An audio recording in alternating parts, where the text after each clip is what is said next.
ലയോ 14 പാപ്പായെ വൈറ്റ് ഹൌസിലേക്ക് ക്ഷണിച്ച് ട്രംപ് ഭരണകൂടം.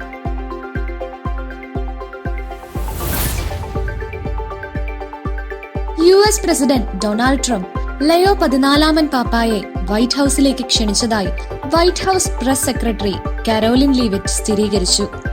ഇന്നലെ തിങ്കളാഴ്ച വൈസ് പ്രസിഡന്റ് JD വാൻസ് പാപ്പായുമായി കൂടിക്കാഴ്ച നടത്തിയിരുന്നു. കൂടിക്കാഴ്ചയ്ക്കിടെ കൈമാറിയ കത്തിലാണ് ഡൊണാൾഡ് ട്രംപ് രാജ്യത്തേക്ക് ക്ഷണിച്ചിരിക്കുന്നത്. അമേരിക്കക്കാരനായ ആദ്യത്തെ മാർപ്പാപ്പയാണ് ലയോ 14 മാർപ്പാപ്പ.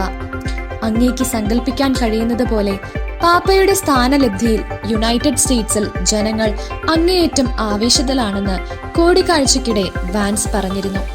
കൂടിക്കാഴ്ചയുടെ സമാപനത്തിൽ വൈസ് പ്രസിഡന്റ് പാപ്പായ്ക്ക് നന്ദി പറയുകയും പ്രാർത്ഥന വാഗ്ദാനം ചെയ്യുകയും ചെയ്തു. സ്ഥാനാരോഹണ ചടങ്ങിന് എത്തിയ US പ്രതിനിധി സംഘത്തിന് പാപ്പ നന്ദി അറിയിച്ചു.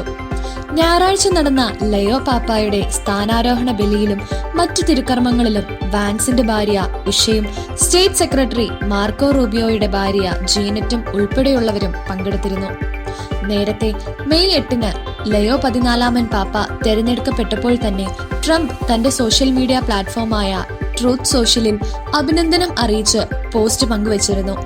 അദ്ദേഹം ആദ്യത്തെ അമേരിക്കൻ പോപ്പാണെന്ന് തിരിച്ചറിയുന്നത് ഒരു ബഹുമതിയാണ്. എന്തൊരാവേശം! നമ്മുടെ രാജ്യത്തിന് ഇത്ര വലിയ ബഹുമതി! ലയോ 14 പാപ്പായെ കാണാൻ ഞാൻ ആകാംക്ഷയോടെ കാത്തിരിക്കുന്നു. അത് വളരെ അർത്ഥവത്തായ ഒരു നിമിഷമായിരിക്കും എന്നായിരുന്നു ട്രംപിന്റെ പോസ്റ്റ്.